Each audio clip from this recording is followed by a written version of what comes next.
hearing him in crisis. Hearing him in crisis. The passage of Exodus chapter 17. It's a passage, as you know, the people were in the wilderness. Okay, Israelites were struggling that time. Now, there is something you can see in Exodus chapter 17. Exodus chapter 17, you can see. The crisis is, there was no water there for the people to drink. Did you see that? There was no water for the people to drink. Now, people are thirsty. When you don't have water, when you don't have food, what would you do? You would be struggling, right? So here it says there was no water for the people to drink. And being a person in the Middle East who live for a long time, it's very hot over there. You need water. Without water, you cannot survive. You'll be very thirsty. And the Bible says there was no water there for the people to drink. So look at the verse 2. So once more the people complained against Moses. Give us water to drink. Give us water to drink. Quiet, Moses replied. Why are you complaining against me? And why are you testing the Lord? Why are you testing the Lord? Then verse 3 says, but tormented by thirst, they continued to argue with Moses. Why did you bring us out of Egypt? Are you trying to kill us, our children and our livestock with thirst? Now the point is they are thirsty. They are thirsty. But you can also see they are thirsty at the same time. He is under pressure, immense pressure from whom? His own people. Here there's a pressure from all directions for Moses. Now look at the next verse here. Verse 4. Moses cried out to the Lord. What should I do with these people? They are ready to stone me. Moses is in trouble. Now look at this. The Lord said to Moses, take your staff, the one you used when you struck the water of the Nile, and call some of the elders of Israel to join you. Very clear instruction. Am I right? Instruction is very clear. Verse 6 says, I will stand before you on the rock at Mount Sinai. Strike the rock. Did you see that? Strike the rock and water will come gushing out. Strike the rock. The water is the statement is very clear. God is telling, I will stand before you in verse 6. I will stand before you on the rock at Mount Sinai. Strike the rock. Did you see that? Strike the rock. Clear instruction, right? The water will come gushing out. Is it clear? Strike the rock, the water will come gushing out. Then the people will be able to drink. So, can we all say so? Moses struck the rock as he was told. Clear. Moses was so clear and he was so attentive to God. He was telling, I will do what you say. So Moses struck the rock as he was told and water gushed out. As the elders looked on. Here is the passage. Now when Moses struck the rock, water came in. Let's say benediction, close the sermon. Wonderful. This is something about how you are handling your crisis. When the pressure comes, how you handle the crisis. There are certain things that you can see here. Strike the rock, the water will come gushing out. As God told, Moses did, and he saw the water gushed out. That means the people were all able to drink. You know, they were all drinking. Visualize that. People are drinking water. Wonderful time, right? They're thirsty and the water gushes out and they are experiencing. Let's say, if I am there in that position, I would say, Amen. We would say that. Wonderful. God, you're beautiful. Great is your faithfulness, O God, my Father. We will sing that. We will sing wonderful songs because we are thirsty. We are able to drink water. And there is a great miracle. No tap, nothing. Just, can you guess out? Can you ever take a rod and see the water gushing out? Never try that. Never try that. It will never happen. But God spoke. The word of God brought out a miracle. Wonderful, right? When you look at the part here, what is that whole thing? When you are in a crisis, how Moses handled the crisis is very important. He had the pressure from everyone. He was listening. He went to the Lord. He prayed to the Lord and he got the answer. Now, let's turn to the other side of the coin. This is wonderful. One side of the coin is hearing him. I have a coin here. One side of the coin is this. It says, listening to him and carefully listening to him during the crisis. Wonderful, right? This is the crisis Moses had. So let me say, Moses, you did a wonderful job. Now I'm going to look at the next side of the coin. Similar, the value of the coin is the same. It doesn't change, right? Whether I turn to this side or that side. So let's say I kept the coin here. I found a blessing once when I had this coin. Formula is the same and the situation is the same. But here the question arrives here. Not hearing him, can we say carefully? Yeah. So what I wanted to tell you is, the instruction that we get from God is very, very important. How do we handle the instruction? Not hearing God carefully is the point. The first point is the blessings that we received and receive every time when we listen to Him, every time carefully at all times, whether we are in crisis and not in crisis. Here, as I mentioned, the coin is the same. The only difference is it is flipped to the other side, right? Now I'm taking the other side of the coin. Not hearing Him carefully in crisis, there is a danger. Now you want to know what's the danger? Now I want to bring out Numbers chapter 20. Numbers chapter 20, verse 2 onwards. The situation, as I mentioned, the coin is the same. The value is the same. The Bible says there was no water for the people to drink at that place. Situation is the same. There's no change, right? Earlier, there was no water for the people to drink. Here, there was no water for the people to drink. So you have, what do you do normally? You say, okay, I had the same crisis. You work in a company, right? When you have a crisis, how did you handle in the past? You would say, I did this way, so let me do this way, right? So Moses was not wrong. We are also doing the same thing, right? Many times. Here, there was no water for the people to drink at that place, so they rebelled against Moses. The pattern is the same. Earlier, there was no water. People rebelled. And here also you can see people rebelled. And the people blamed Moses. The same pattern. The coin is the same. It's only flipped. If only we had died in the Lord's presence with our brothers. Same thing. Situation is the same. They grumbled. They complained. They even. And look at this here. Why have you brought the congregation of the Lord's people into this wilderness to die along with our life, all our livestock?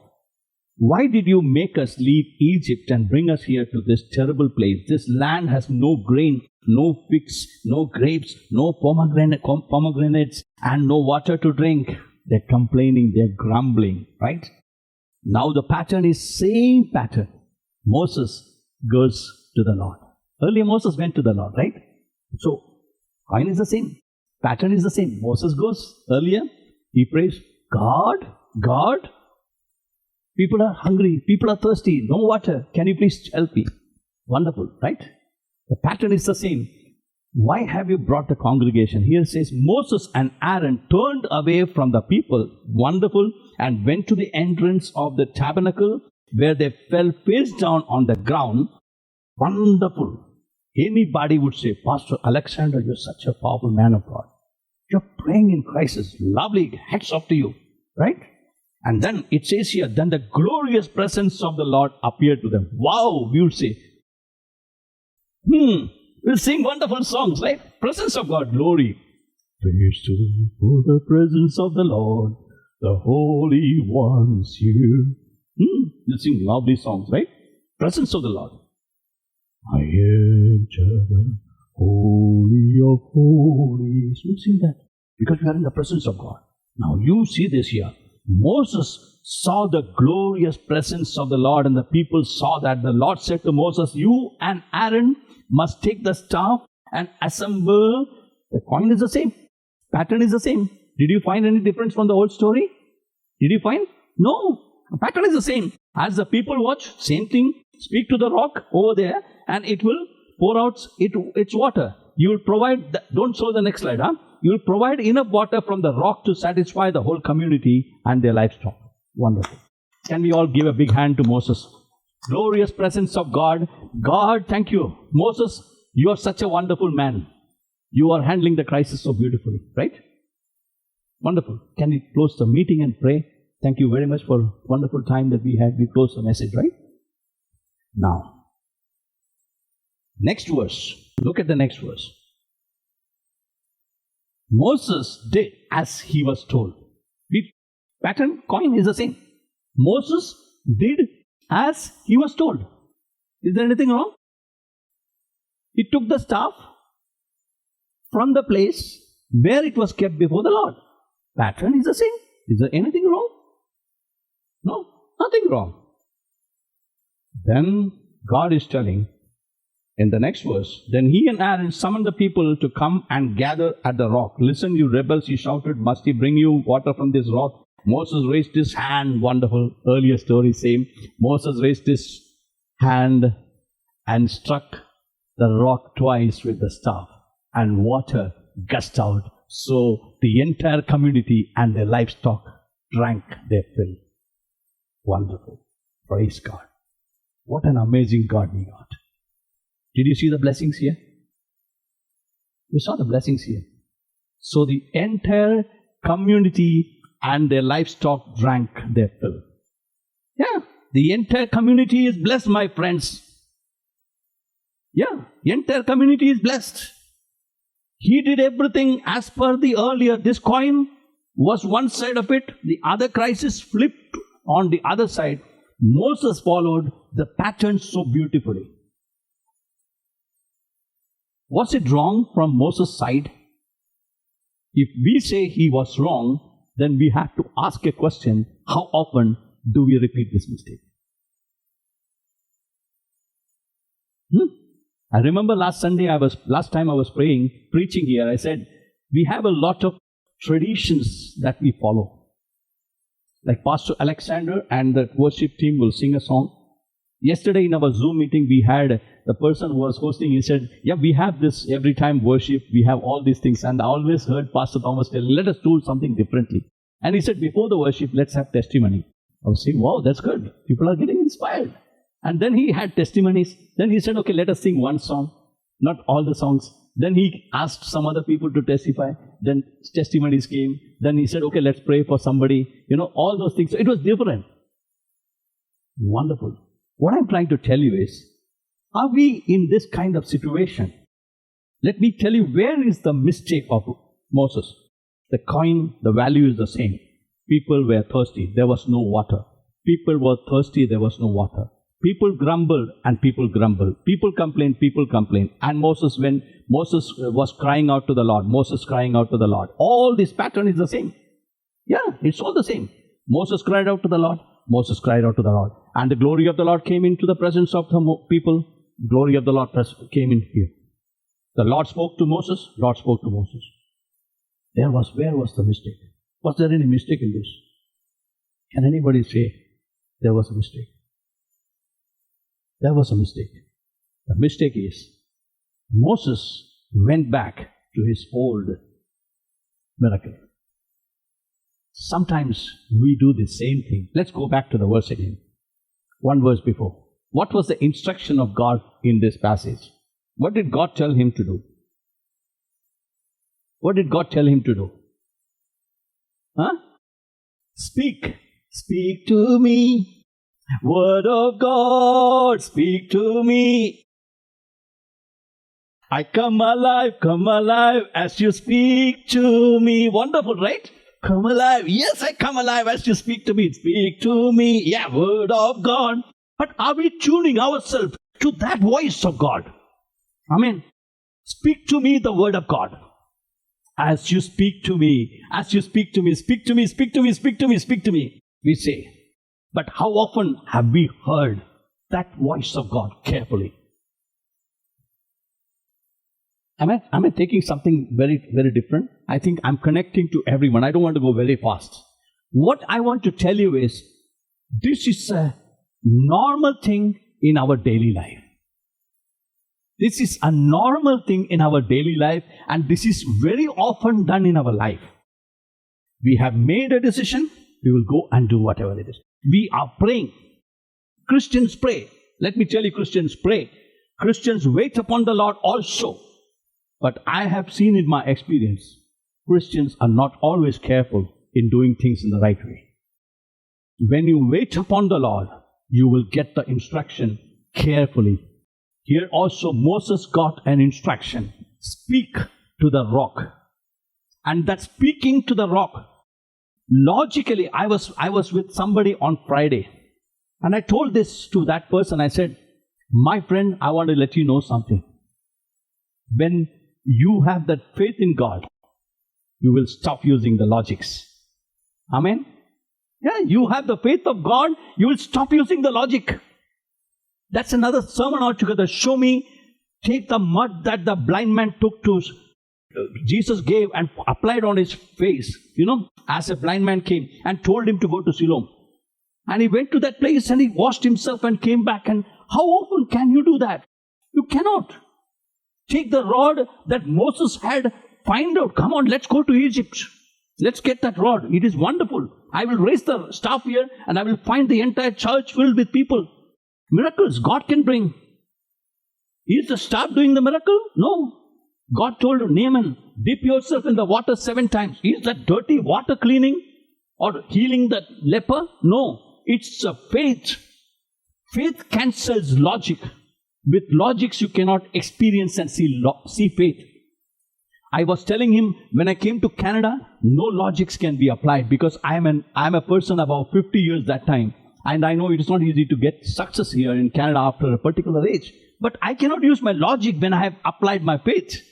When I apply my faith, faith is more important than the logic. Hallelujah. Can you ever think of somebody seeing the Red Sea parting and the millions of people passing through the Red Sea? No way. Can you ever imagine? This is a fiction. But then when you apply the faith, the logics will be out. You cannot apply logic. Very rarely God can operate when you have the logics applied. Moses was using the logic of the past experience because he thought instead of speaking to the rock, he did not probably hear that voice of God clearly because it becomes a habit of us. It becomes our daily life. But then God can speak to you something totally fresh today. I have heard God, I was talking to the same guy, I said, in December 2018, when I wanted to close this church where you're sitting, this church should not have been there, would not have been there had I not gone to a church. The only time I went, I have never gone before or after in that church, and the prophet there or the pastor there prophesied over me and said, do not quit, thus says the Lord. You have a great and amazing calling upon your life and God is going to use you. And I said, what are you talking about? I've decided to close honor before 31st December 2018. It was somewhere on 26th December. We went, picked up a bass guitar, picked up a guitar, picked up a drum set that you see here. What I want to tell is we operate faith. Logics don't apply. Amen. Hallelujah. The voice of the Lord is more important and prominent than any other voices that you're hearing in this world. And that's very important. You and me cannot make the mistake repeatedly. What I wanted to tell you is, logics don't apply when you operate a faith. Amen. Are you using the logic that Moses is using? Moses speak to the rock. Instruction was very clear. But then he saw this coin, the side of the coin worked out beautifully. Right? He found the value is the same, the situation is the same, water, everything is, the problem is the same, the people's response is the same. I went back to God and everything is the same, so why not I do the same thing? Amen. Listening to the voice of God carefully in crisis, very carefully in crisis, is very important. The question arises, how can we get into that position? Are we just singing songs saying that, speak to me, word of God, speak to me. I come alive as you speak to me. Yeah, that's lovely line. Come alive, I come alive as you speak to me. Awake, mind, what? Can you see what's that? Awake, my soul. Huh? Are you getting that? Awake, my soul. Why? My soul is an issue. Amen. Bible says in Psalm 103, it says, bless the Lord, O my soul. Because your soul do not bless God. Your soul grumbles. When you are in crisis, you complain. You find reasons to say, God, why did you bring me here? How often have you told that? Why have you brought me here? You know something? Where you are placed here, where you're sitting here, it's God who brought you here. Amen. If God has brought you here, how on earth can you ever tell this God, why have you brought me here? Are you ready? Who brought me to Canada? God. Can I tell this to God? Why have you brought me to Canada? He can bring you to a wrong place. He is a good God. He only knows how to do good things for you. He cannot do anything bad. He is a wonderful God. So here is the story. According to me, it is something called willful disobedience. Do you know that? Willful disobedience. Knowingly, we tend to do things that will turn out to be a big issue. You know something? What is the problem that Moses faced? Look at the verse 12 of Numbers 20. But the Lord said to Moses and Aaron, because you did not, can you see that? Huh? How do you think God tells you this? Because it's not saying you did not trust me. No. Do you trust Him enough? How do you think your spouse tells you, saying that you don't love me enough? Huh? How do you think your daughter tells you, oh, Daddy, you don't love me enough? See, she's laughing. You don't love me enough? I pray that we will love somebody enough. Amen. We will trust God enough. Amen. We don't just trust Him, we trust Him enough. It says, because you did not trust me enough to demonstrate my holiness to the people of Israel, you will not lead them into the land I am giving them. Do you know something? What is the tragedy here? Water gushed out. People were fed. Yeah. We sang wonderful songs. You know what I'm saying? We played nice piano, keyboard. People could experience that good music, instrument, everything. Water gushes out. But the question arises, will God tell Pastor Thomas, or Thomas, he will not call me Pastor Thomas, he will say, my son, because you did not trust me enough to demonstrate my holiness to the people of Cornerstone Church. Huh? You will not lead them into the land I am giving them. How do you think that would be? My life as a pastor, I can understand the life of Moses. I love when two people came, there's one more person came, my heart's filled with joy. What is that making me so happy? Because my longing for people, love for people, right? Moses was living all throughout because he heard from God in Exodus chapter 3.